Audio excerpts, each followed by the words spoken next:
Hello, everyone. A warm welcome to our online audience joining us across the world.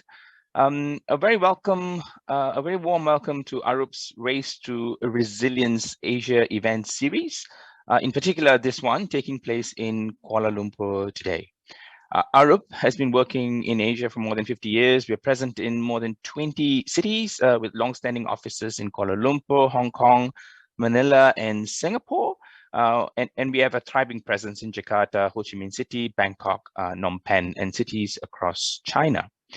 This series is endorsed by the UNFCCC Climate Champions and supports the UN campaign that aims to catalyze a step change in global ambition to build resilience of 4 billion people by 2030.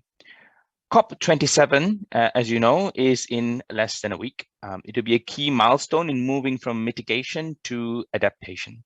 As nations work together on defining a global goal and translate it into measurable outcomes, in particular around three key themes: decarbonization of cities, sustainable energy, and resilience. Our event today, are our transport strategies on track to ensure mobility resilience? We will deep dive into mobility challenges and areas of opportunity for Malaysia and Asia more broadly as our speakers share their views from the experience and best practices. Today, we will explore design and planning strategies and solutions to, one, transform outdated transport practices through innovative means, solve first and last mile barriers to increase equity, and reduce transport emissions to create safer and healthier cities. My name is Murali Ram, and I manage the city's advisory and sustainability practice here at Arup, Malaysia, and I'm based in Kuala Lumpur. It gives me great pleasure to have with us the following experts today. So first, Dr. Chua, wave of hands, please. Dr. Chua Ranzi. She is Deputy Director of Research and Development in Plan Malaysia. That's our sort of national planning department. She joined the Federal Town and Country Planning Department in 2001. And she received education in Malaysia as well as in Japan at Kyushu University. Her work experiences include plan preparations, planning guideline formulation, rural planning policy, and planning information system. Next, we have Ramachandran Munyandi, or just Ram for short. Hi, Ram. He is co-founder and CEO of Asia Mobility, a mobility as a service technology startup focused on enabling intelligent mobility for cities in the developing world. He also serves on the Talent Expert Network panel of Malaysia Digital Economy Corporation and is appointed as a subject matter expert for Industrial Skills Framework, AI, for Human Resource Development Corporation. Next, Justin. Hi, Justin. Justin is from Bike Commute KL. He's a part-time educator at UCSI University and also an architectural designer. He's also the founder of Bike Commute KL. This is a group of commuters who utilize bicycle to work and run errands on a daily basis. And it's a holistic group that advocates for inclusive and livable urban design that would benefit walking, public transport users, and the less able. The group believes that bicycles can address complex issues such as climate change, public health, economy, and a city's livability. Lastly, we have Joanne Carmichael. Jo is a chartered engineer and a fellow of the Institution of Highways and Transportation. She's a principal and global transport planning skills leader at Arup, and she sits here in Kuala Lumpur. Jo has worked in the UK, Middle East, Australia, and Southeast Asia for over the last 26 years. Her city-shaping innovative projects include the master planning of the Seychelles, Dubai Expo, the Surface Transport Master Plan for Abu Dhabi, and the Future Transport Strategy for Sydney. Well, welcome everyone. So first up, can I ask each of the panelists to share in less than 3 minutes what you do and what are your main challenges? So we'll start with Dr. Chua.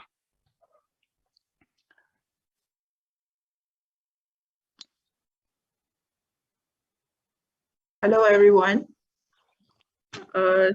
Thank you, Mr. Murali. I'm Chua from the Federal Town and Country Planning Department under the Ministry of Housing and Local Government. I'm now in the Research and Development Division. So basically, the department, in short, we call Plan Malaysia. I think maybe some of you have heard about it. We are basically doing the spatial planning, the space planning of the country, related very much to land use planning. And we have the Act, Town and Country Planning Act, 1976, that governs the planning of the country, including process, the advisory, the plan making process, and then the committee that's set to monitor the development and give advice for the country's planning, land use planning. And also we have the state office, that's the federal part. The state office, we have all in 11 states in Malaysia, where they will advise the state government on planning matters. And then we'll have people, planners in the local government, where they will give approval for development, planning development, and also to monitor developments or things that are related to the community planning. So basically, we are giving, we are setting the framework to drive land use planning and also spatial planning in Malaysia, but we do not cover Sabah and Sarawak. Only we give our services only to Labuan because they are under the federal territory. And I think that's all for me. Thank you. Thank you, Dr. Chua. Yeah, we'll still touch upon the challenges that you face, but we'll come to that later. So maybe Ram, over to you next. So I've already introduced you, so just go straight into, what are the big challenges that you face? Great. Thank you, Murali. Thank you for having me here. Good morning. As a mobility as a service tech startup operating in a developing market like in Malaysia, we are obviously slightly ahead of the curve in terms of being able to introduce the concept of mobility as a service. As you know, transportation systems in cities like KL is very in silo. Public transport operates independently from private transport and from shared rides services. None of it is integrated. So one of the biggest challenges here is the lack of frameworks to foster collaboration. That's actually missing. It's not there. From a governance point of view, from a legal point of view as well, transport operators are not obliged to work with each other. You just run your service and you don't have to bother about data integration, service integration, none of that. So that's one of the challenges, but that's a challenge I think any startup like us that is kind of an enabling startup. We are pushing the envelope, and that's what we would like to see. But I think there are some promising movements already. We see some signals that the government would like to embrace mobility as a service and get everybody to work with each other. So that's the present challenge, but that will change over time. Okay, cool. Thanks. Before we move to Justin, I just want to remind the members who are joining in today, if you have any questions, please drop them in the chat group as we go, and I will collate them and put it to our panelists as we go along. Justin, over to you. What are your main challenges? Hi. Hi, thanks for inviting me to speak over here today, Arab, and and thanks, Ram. So what we do at Bike Commute KL, what we do and our challenges. So Bike Commute KL is a grassroots, it's a grassroots movement, and we hope to be applying to become an NGO soon. But as a grassroots movement, we are trying to advocate and educate people about sustainable transportation in the city. I think we want to go further also by, I think from a grassroots level, seeing how infrastructure, more inclusive infrastructure could be implemented. And because I guess we're not just cyclists, we are a group of architects and urban designers as well. So we tend to do like guerrilla style renderings, and after that, images, right, to sort of reimagine how the city could be. And I think we want, and I think, you know, I think one of the challenges is, you know, we don't want to just, you know, make pretty images and after that just advocate. You know, we are also on social media advocating to the community about why cycling, or, you know, how to why it's important to be not so dependent on cars. But I think aside from advocacy, we want to see things materialize. We want to see things happening. So I think we start. One of the challenges is identifying relevant stakeholders, and after that, finding ways to work with them and things like that to get some of these things to happen. And I think also conceiving different strategies and methodologies to sort of form relationships with different stakeholders to instead of approaching, you know, that we want cycle lanes, we want you to ditch the car in a very aggressive manner, but we're trying to do it more in a way that it's more I guess gentle, I guess. Yeah. All right, thanks. We've got a few notes here. Right, next, Joe, I won't ask you what your challenges are, but to set the context for what we are discussing today around resilient mobility, we got a few slides to sort of, you know, add some color to the proceedings. So can we share those slides? And Joe, can you speak to them to sort of set the context for us as to what are the challenges we all face across cities in this region? And then we will phrase questions to each of the panelists. Can we have the slides up, please? Yes, happy to do that, Morley. And great to be here today. And welcome to everyone who is watching. Before we start, there's a couple of images here of some of our recent publications. Those of you that follow the publications that come from Arup will know that the Cities Alive is actually part of a larger series that we've been producing for some years now. But this most recent one is talking about designing cities that work for women. And this is a huge topic at the moment, a topic that many cities are grappling with, realizing that actually we have to be proactive in designing for 50% of our population.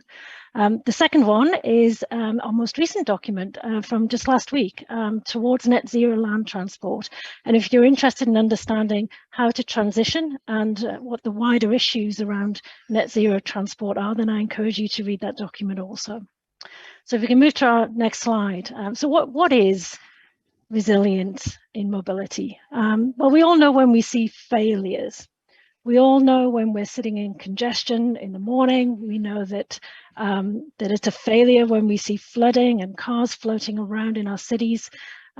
Infrastructure often fails us, and it fails us for various different reasons. And this lack of options and single points of failure in our networks results in us having catastrophes happening in our cities. It hits the news.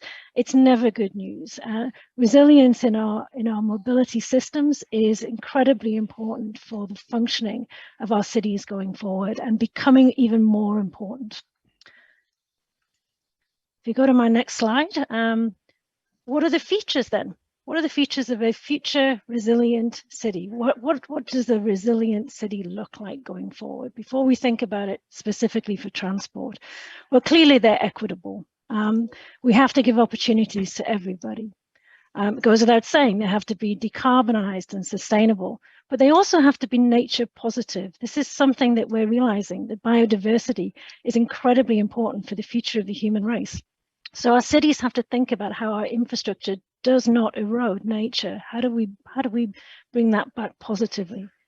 We have to think about bringing an individualized response to people in our cities. So they need to be experiential, they need to be personalized, perhaps even bringing delight into our daily lives. The best of our cities will do this. They'll be integrated. Our government systems have to talk to each other. Our city systems have to think about the impact on each other as they evolve and change over time. And they have to be interactive. In the future, citizens will engage with the city itself, and we'll be able to make decisions that are positive for our neighbours and those around us. But what does that mean for transport? When we think about what resilience and mobility is, yes, we have to think about the climate impacts and dealing with those climate impacts and being resilient to those as they increase. We also have to think about reducing the carbon footprint of our transport systems. And for me, the key aspect of that is actually raising the status of public transport. And we have to do that in a way that is not just for the urban communities, but also the rural communities. We have to connect across all of those modes and deliver customer-centric solutions. And that means investing in active travel, in cycling, in walking, in first last mile. And we'll hear more later from the panel, I'm sure, on first last mile issues and trying to address those. And that's what changes behaviours. Justin mentioned ditching the car and doing that gently. I think we have to perhaps do it a little bit more than gently. This is something that has to change as we go forward.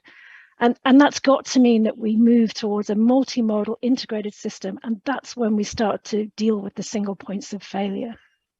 I have a couple of examples from around the world in my experience elsewhere. I've worked in many cities. I spent 12 years in the Middle East. And I think Dubai is an interesting case study. Many cities are grappling with raising the status of public transport. It wasn't so long ago that public transport simply didn't exist in Dubai. And yet now it has a strong functioning metro system and bus system. These images I find are quite interesting because this is about human behaviour. And you see there that Sheikh Mohammed and his entourage are on Dubai Metro. I believe that was in the first few weeks of the metro opening. But the image right next to that are the same gentlemen in London on the underground. Go back to my previous slide, you'll see the image. And that's normal. People are doing what is normal in their city. If the city doesn't provide options of what to do, then we will get in our cars and we will do what is convenient. So we have to make convenience the normal. And then when you think about a place like London, London is a very interesting case study. It's a city that used to have immense congestion, and it has made changes over time, incremental changes that have actually resulted in London being an incredibly sustainable city going forward, a place that we can look to see how that change can happen incrementally over time. The role of the mayor is very important. It has an integrated network, and the TfL understands what it does and doesn't do well. So for instance, the data is provided externally, open data, so that others can actually take that information and assist customers. So these are the sorts of lessons, I guess, that we can learn from other cities. I'll pass back to Murali. I believe that we will now go into our panel. Yeah, thanks very much, Jo. So I'm going to pose the first question to Dr. Chua from Plan Malaysia. So against that background, what are the key challenges that cities in Asia face, right? Now, not necessarily Malaysia, but just in the region. What do you think the key challenges are that cities in this region face?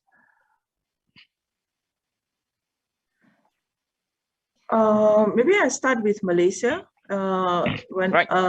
I relate to my job because we have actually policy related to public transport,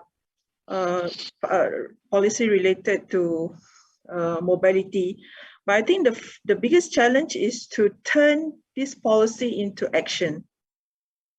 Turn policy into action at the ground level. Meaning to say, when we say we want to improve the first mile or the last mile,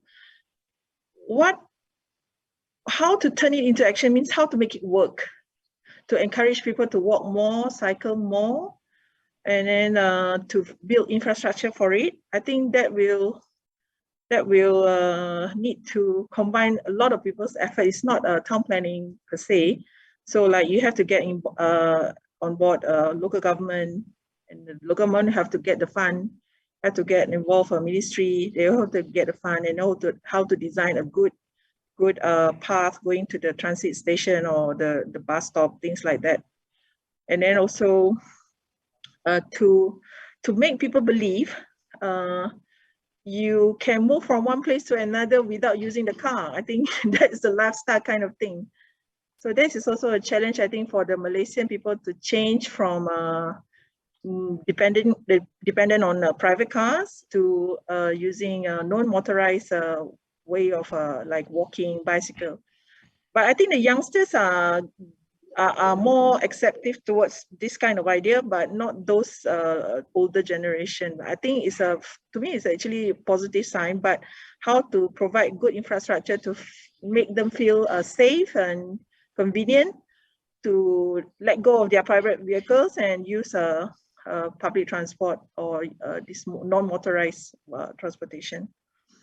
For me, if I'm looking at some of the developing countries in Asia, Southeast Asia, we are actually, some country actually you see them use a lot of bicycles and smaller vehicles, which I think they don't have much choice, but they depend on it. But I think eventually, if they are getting more affluent, maybe they will go more using car also. So I think that's a one kind of a challenge that I think when you come to a society with more income, they will want to have car.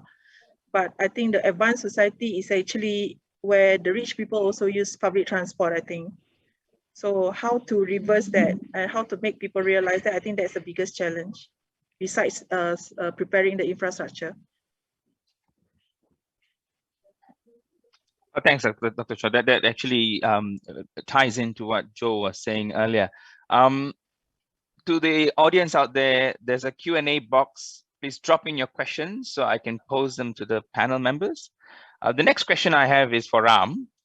So Ram, something closer to what you do. We're talking about public transportation. How do you transition to, from cars to public transportation? But I want to ask you, where does mobility as a service fit into all this, right? What's the definition? What are the great examples we're seeing today? Yeah, that's a great question, really. I think we need to localize what it means for every market, for every city.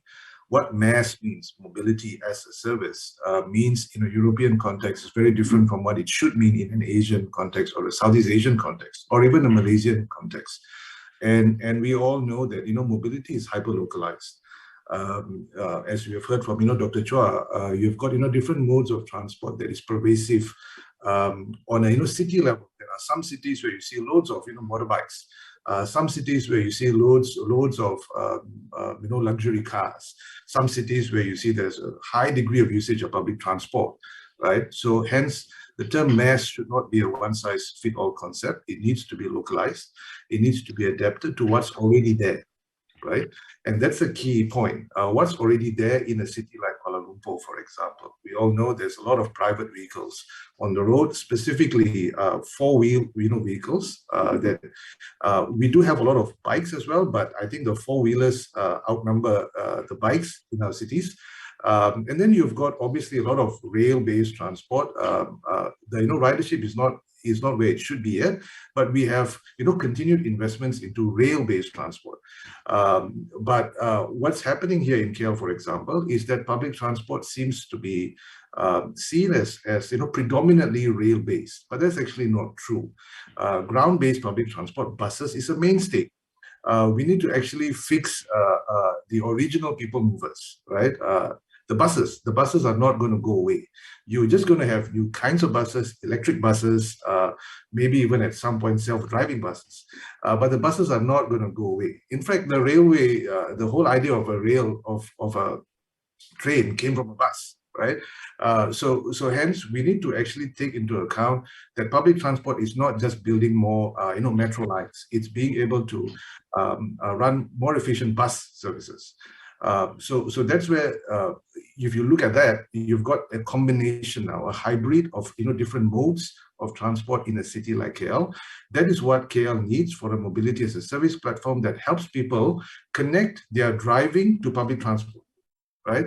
So we should take that driving experience and transplant it, adapt it to a public transport experience. That is where you get a change of behavior. The reason why Malaysians don't consider public transport is because when we drive, we have a degree of reliability and resiliency in driving. Why? I whip up a navigation app and I can plan my journey if I'm driving. And therefore, if I need to get to a certain place by a certain time, if I'm behind the steering wheel, I am in full control. Because I've got ETAs, estimated time of arrivals, I know if I'm going to be stuck in traffic, I could foresee the driving experience, right? And that is what locks people into driving. Because the other alternative of public transport, you've got none of that. You have got no ways to estimate ETAs. You've got no way to foresee what your public transport experience is going to be like. Is the train late? Is the train running on time? Is there a connectivity once I get off the station? It's dark, right? So that is why you don't have this change of behavior, and it's a big obstacle, right? So how do we do that? We need to surface the data. You've heard, Joanne speak earlier about the availability of data in London, right? We need to make that data for public transport available in Kuala Lumpur so that a person who is driving right now on a daily basis gets to compare travel options apple to apple. If I'm driving all the way there, this is how long it's going to take me. If I'm going to use some form of public transport, this is how long it's going to take me, and compare those options. And then they will realize, actually, for some stretch of the legs of the journey, public transport is a faster way to get to that place, simply because underneath that rail line is traffic jam. So in order to bypass the traffic jam, I should be on that train, right? Because now I'm stuck underneath. So that level of data is what informs the user, what informs the citizen, right? And so once you have that available, I think resiliency automatically increases, because now there isn't a dependency on a single mode of transport. And that is where I feel the biggest problem is for cities in the developing world, is that there is a dominant mode of transport that everybody relies on. Once that breaks down or that isn't working really well, for example, congestion, which we all can't fix overnight, then you basically left with no other option. There is no resiliency, right? So hence, I think that is where MAS comes in, because MAS is a data platform. It is the data platform to integrate all the different modes of transport using technology and data, so that journey planning can be made easier, more seamless, and more intelligent and more reliable, irrespective of the mode of transport. And you give back more choices and more options to the people. Thanks, Ram. Actually, interesting you say that, because nowadays when I arrive at the airport, I check what does Grab say, how long I take to get somewhere, right? So I call for a Grab or a Uber, wherever you are in different places, and it says 30 minutes. But I know that this cannot be trusted, because with the traffic jam, it may adjust itself to like 1 hour later. And then what I do is, instead, I check on Waze, how long would it take if I drive there, although I'm not driving, but I check anyway, because the Grab is a car, right? And it'll tell me it's 45 minutes or 50 minutes. Then I look into, okay, let's go and get the train or something, right? How long will it take me? But if there's an app that can sort of tell me my options, immediately, that will save me from looking at 3 different places, Anyway, we'll come back to another question I have for you, but I'll come back to this later. But the question is, you mentioned having that certainty, the reliability, and with the train, you have that. I know I park my car at a train station, I've got 5 minutes to wait, and I've got 10 minutes to get to the office, and a 5-minute walk, and I know it's 20 minutes from the time I get to the train station. What can we do to increase the reliability or to improve the reliability of buses? But you don't have to answer this now. Think about it. We'll come back to you later. But I want to pose a question to Justin now. Justin, Dr. Chua mentioned the challenge is turning policy into action at the ground level, right? How to make it work, what's the infrastructure is needed. So I want to ask you, from what does good infrastructure look like for active mobility? So talk us through in terms of bicycles, walkability, micromobility, what does good infrastructure look like? So what does good infrastructure look like? I think good infrastructure would be infrastructure that would be inclusive for I guess people who are physically able, for example, let's just say it's cycling or e-scooter, e-mobility, even walking. I think infrastructure that is inclusive and accessible for the physically able and the not so physically able, including women, streets and sidewalks and things like that, that would feel comfortable and safe for, you know, all these different demographics to sort of use the to sort of use them and encourage them to use them, be attractive enough for them to be used. So at the moment now, I think the problem in KL is that we have many cars. We have cars everywhere. I think there are highways that disconnects neighborhoods, disconnects different suburbs as well. And after that, you know, if I want to go from one suburb to the next suburb, I would have to cross this, you know, this very busy and also very, you know, there's a lot of pollution as well, highways. So there's this mental and physical disconnect at the moment. And actually there is some pathways next to these roads, yeah. I think the low-hanging fruit is to repair some of these, is to repair some of the existing pavements because they're all broken.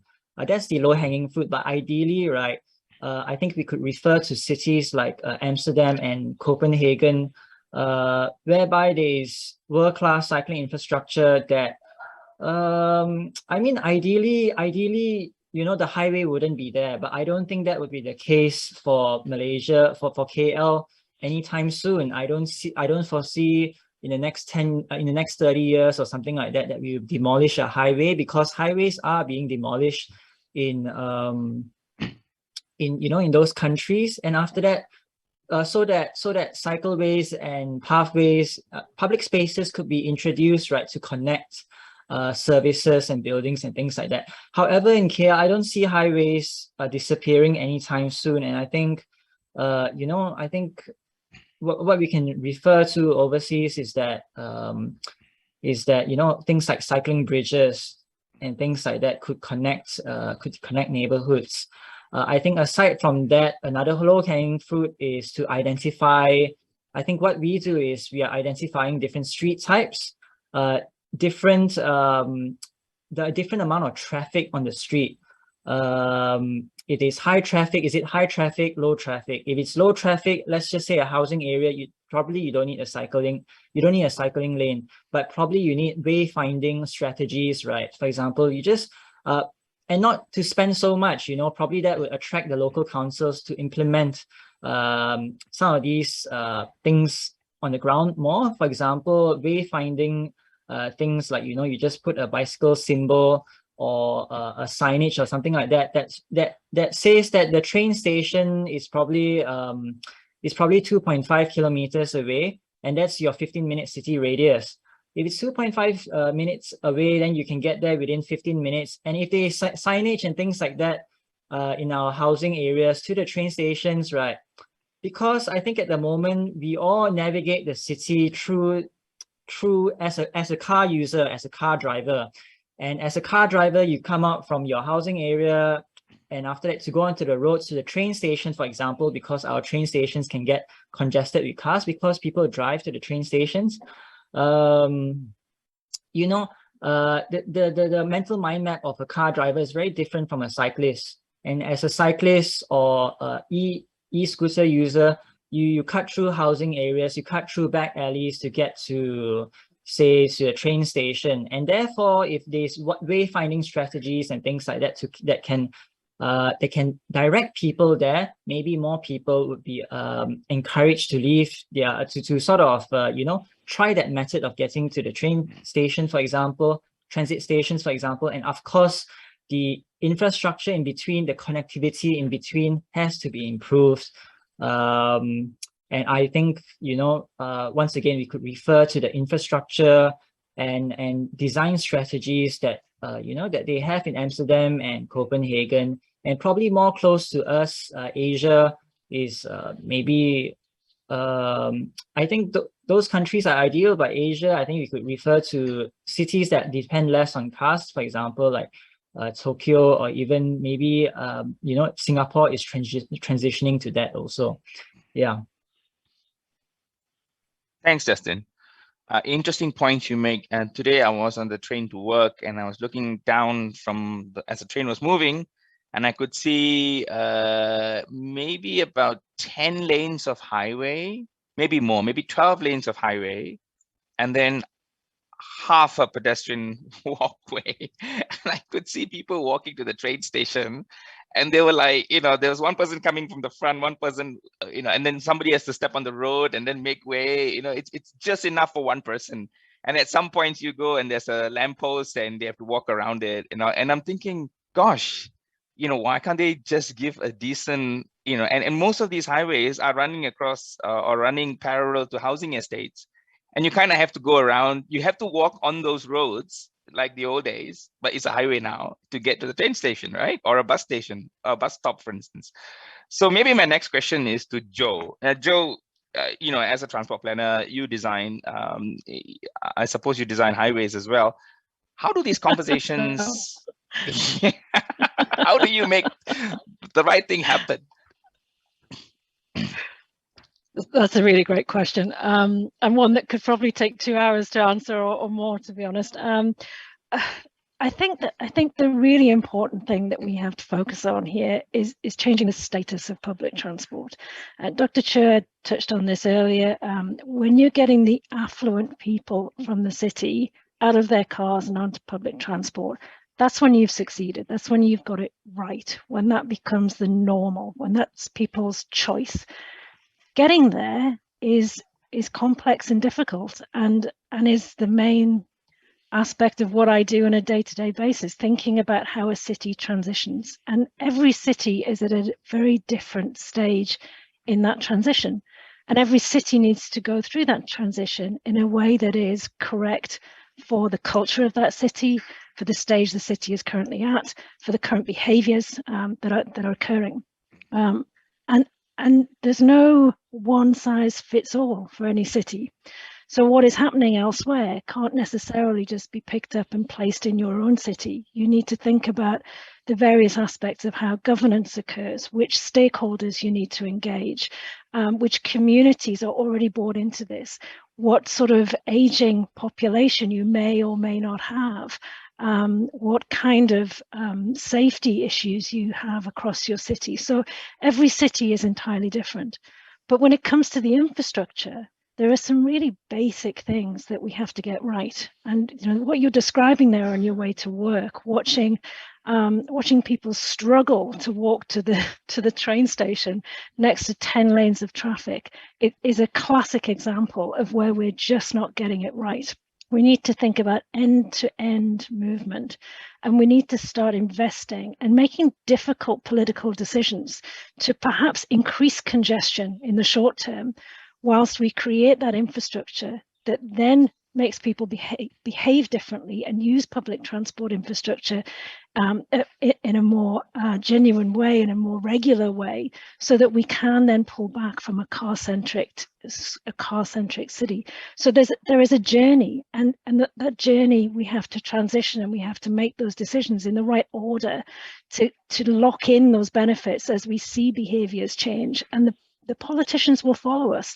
The politicians will see that is actually something that is benefiting the city, that we have better air quality, that we have healthier citizens, and that there are these broader impacts that benefit society. So I think it's not just about the infrastructure. It's also about the hearts and minds. It's also about the stakeholders. It's also about bringing the politicians on board and getting them to make some difficult decisions. Right.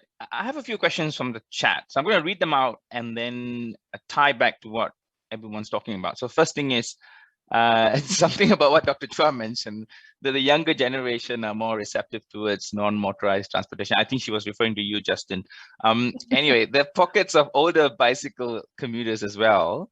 And so what Mei Yun is saying is that cyclists come across different age groups. Now, as far as walking and cycling is concerned, how can we make walking and cycling safer for people? Usually they cycle or walk around 3 to 5 kilometer radius, maybe cycling walking. And in a lot of cities, decarbonizing mobility is linked to making driving inconvenient and more expensive. So what can we be doing in Southeast Asia to make driving more difficult? Now, that's a good question. But I want to talk about the theme from the first two comments and relate it back to what Justin said, which talking about using back lanes, finding ways to get to, if you're cycling or you're walking, you want to get to wherever you want to go in a safe way, right? Not necessarily risking your life next to the highway. So you're looking for back lane shortcuts and all that, which you may not necessarily find in an app. So it all comes back to this concept of permeability of a city, right? How can you walk from one going to the next, going through and all of that? So my question would be, how can we encourage permeability in the for walking and cycling within townships? So I don't know who to put this question to. Maybe Justin, you seem to be very experienced in climbing over fences and all that. Okay, sorry, hi. So yes, there are multiple barriers, to be honest now, getting from one, just getting to where I want to go. There are many barriers, and I think most of us live outside the city. In KL, most of us live in the greater KL, right, which is, suburban areas and all that kind of stuff. And after that, I would take the train to the city. So my commute to the train station, I face a lot of barriers. So how to improve that permeability? I'm not sure. I think we would have to discuss with the community a lot more. For example, there are many housing areas now which is gated communities. So there's a boom gate and everything. So I tend to cycle past all them, but I think I'm not sure if there are more people cycling in the future, that would be a problem. Therefore, we need to start engaging with, the community and things like that to see how we could negotiate, cycling through neighborhoods and things like that. But many neighborhoods are also not gated. So I think I'm just reflecting my journey to the station. I think aside. So like I mentioned, right, wayfinding is important. So some, like cycling through neighborhoods, there are not many, you just cycle through the housing area, it's just suburbs. So traffic, and after that, traffic and also the number of cars are relatively lower compared to the main roads. And I think in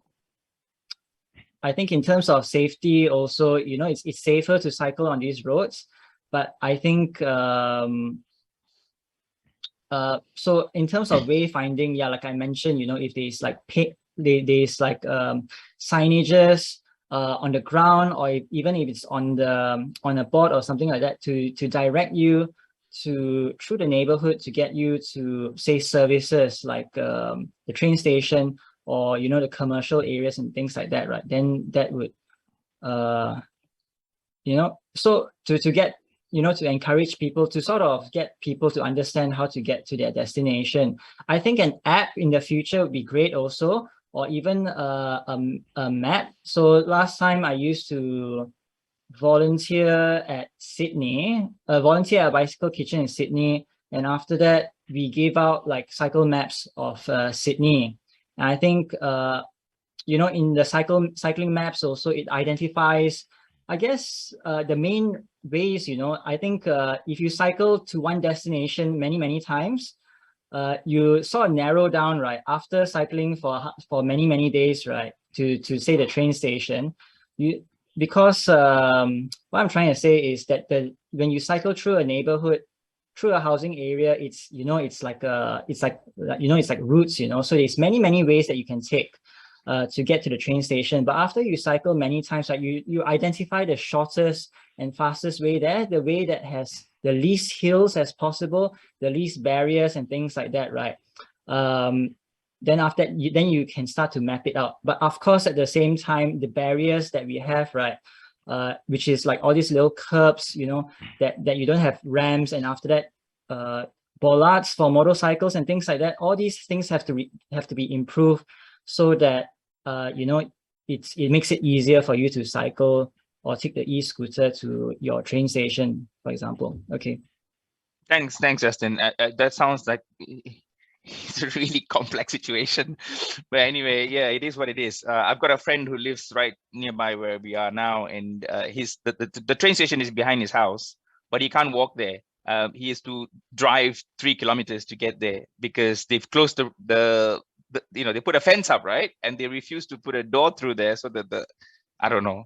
They say that it'll affect the property value. Anyway, it looks like we need to get Justin and Ram in a room together with us, and we try to figure out a sort of, you know, a digital way in order to track people's movements, and then tie it to some app maybe, and then go and see Dr. Chua and maybe the cities, and trying to get them to encourage opening up of the at peak hours, you know, at least, you know. So maybe we've got another, you know, 6-7 minutes. So I'll pose a question to Joe, also on concerning, and we can get some slides up as well. I've got a couple of slides on climate. How does, you know, with climate change and things getting hotter, and also in Asia, because there is a propensity to think that, oh, it's too hot to cycle. Justin doesn't think so, obviously, but you know, people will say, oh, it's too hot to walk and all that. How can we make it more comfortable for people? How do we deal with the changing climate? So can we have the couple of slides up? Let me just get Joe to talk to that. Yeah, no problem, Riley. Probably the next slide is a useful one to go through actually when we talk about temperatures. Heat island effects around the world are well known, and we know that the way we design our cities are not helping us deal with the temperatures in various parts of the world, including here. But this is an interesting example from Abu Dhabi in the Middle East. Masdar is a city that's being built currently. It is seeking to be one of the most sustainable cities in the world. I will leave it to you to Google it and decide whether it's achieving that. But I think that what it does in terms of the way it is being designed is really interesting, and something that many cities could learn quite a lot from. And you see those images there. The temperature was taken in the center of Abu Dhabi and the center of Masdar on the same day.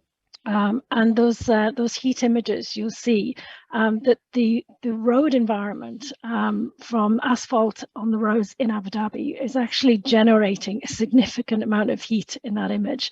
And the temperature differences were phenomenal. They were the difference between being able to sit outside in the middle of the summer heat and not being able to sit outside. So that we had an 11-degree difference in the radiant temperature and a 24-degree difference in the ground temperature, which is phenomenal. You know, you can imagine how that feels as a human being. And the way that Masdar has achieved this is a number of various clever features, actually drawing from historically how cities were built in the Middle East hundreds of years ago.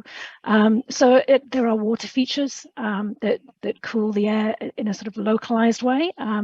But the city itself is actually designed using lighter materials and stone that don't heat up in the same way that perhaps some of the more modern materials might, that cities are built by.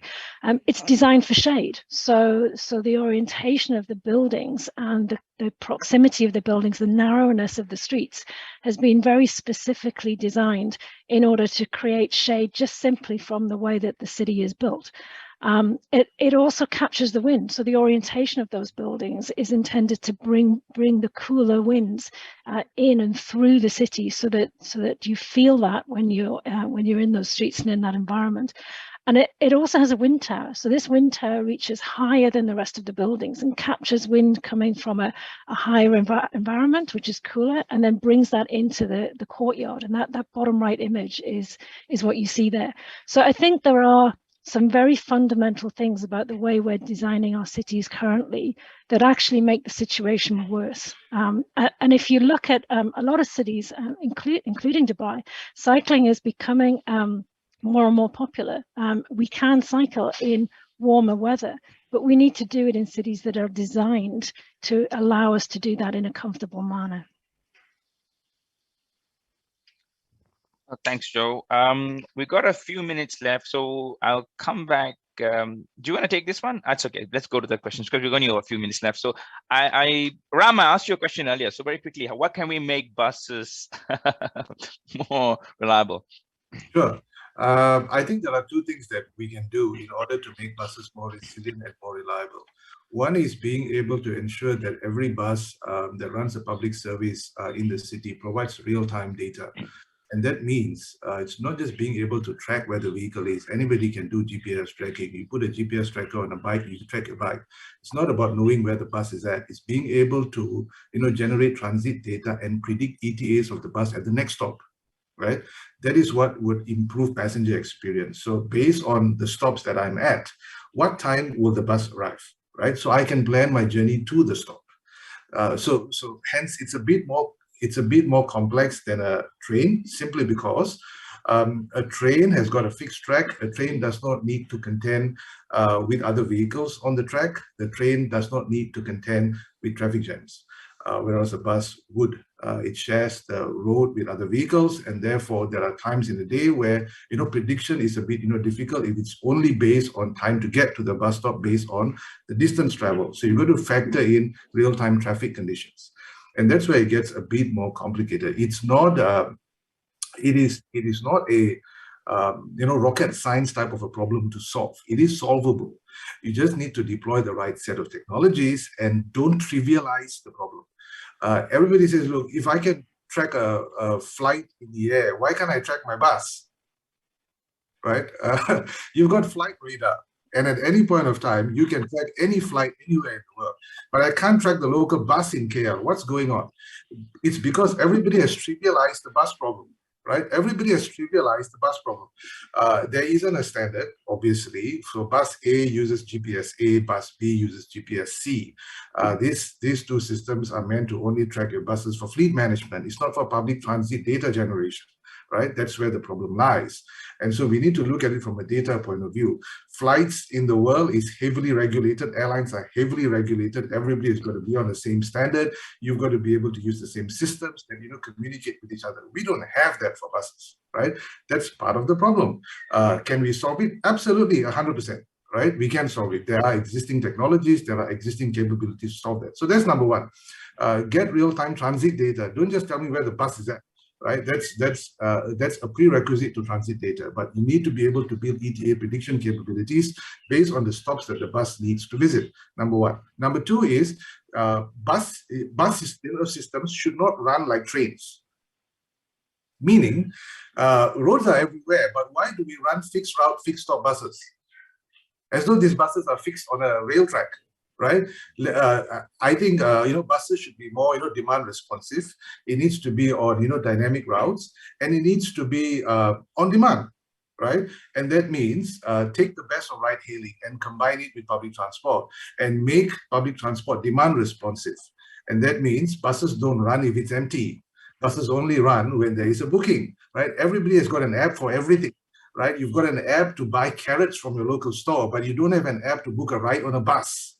Right? It's because we have again trivialized the problem. We have just made buses about, look, buses is just there, the poor people would use it, the foreign workers would use it. We need to get rid of that. We need to look at buses as a key part of our public transport system, as a key part of smart cities. If our buses are not smart, your city ain't smart. Right? And so let's make our buses change that model, make it demand responsive, use smaller capacity vehicles. We don't need a 50-seater bus. In most places, we need smaller size vehicles so that it can be demand responsive and it get into the smaller lanes, it get into the neighborhoods. So we don't need to build fixed bus stops anymore, which nobody uses, create virtual stops at points of interest. There's a lot of things that we can do. Our buses will not look the same anymore. Thanks, Ram. That's like the theme for today. If your buses ain't smart, your city ain't smart. I think that's the big takeaway today. So we talked a lot today, and you're actually coming back to permeability, not only of cyclists and walk, but also buses, right? And that's great. And I love Joe's examples. Too bad we don't have enough time to get into the nitty-gritty of how that applies to this area. But it looks like town planners and transport planners have to work in a more integrated fashion. So before we close, Dr. Chua, you've heard us all talk today, and the world leaders are attending COP27 in Egypt. If you could share one message to them, what would it be? Maybe I can answer the question first before I share something. I think there's a question. Okay, yeah. So actually, just want to know, I hope nobody got offended with what I said just now about the older people. No, it's just all in fun. Actually, I don't see older people cycling, but maybe in smaller city like maybe Seremban, Taipei, yeah. And then maybe Penang that kind also, of environment is actually safer for them to cycle, and they feel comfortable, and maybe it's already embedded in them from young. So to share with you all, actually, Town Planning Department, we are actually doing our best to showcase how best to incorporate non-motorized public transportation in our daily traveling. So we have like about 5 showcases which we actually did with the local government. One in Kuala Terengganu, one in Keluang, one in Kulim, and one in Jerantut. Jerantut was the latest one, and also one in Ampang. Ampang is a TOD oriented, where we collaborated with the local government to guide them and to advise them on how best to plan the walkway and the bicycle lane, so that people can connect from one point to another. The one in Ampang is the Cempaka station. You can visit. They have a pocket parks and a walkway, shaded walkway and bicycle lane connecting the commercial center to the station itself. That's under our collaboration with them and funded by the federal government, and also half the money. And then also the one in Terengganu, funded by federal government, walkway also, and Jerantut also, and Kulim also. So we want to ask the smaller local authority to make traveling possible by a non-motorized vehicle. So I think that's our effort, but I think we are not alone. We cannot do it alone. So everybody has to come on board, like what the panelists are sharing. So my last message what I want to say about public transport is actually just have to make things work. Actually, a lot of talk still is not working, but action has to be there, and action speaks louder. Thank you. So yeah, we are running out of time, so let's close it. Thank you very much to our speakers today. Joe, can I invite you to do the closing, please? Sure, no problem. Thank you very much to everybody for an incredibly interesting debate and panel discussion. I think that the integrated nature is coming across very strongly, and certainly something that makes me believe that our cities are going to get there eventually. If you've enjoyed the session today, I believe there's a QR code that's about to come up. Feel free to join up to future events. There are 6 happening across this week, across Ho Chi Minh, Hong Kong, Jakarta, here in Kuala Lumpur, Manila, and Singapore, with 25 renowned experts. And this series is officially endorsed by the UNFCCC Climate Champions, and we encourage you to sign up your organisation to the Race to Resilience and the Race to Zero if you haven't done so yet. Thank you once again to our fantastic panellists and our moderator, Murali, for an interesting and stimulating discussion. Have a great day, and we look forward to seeing you at more events later this week.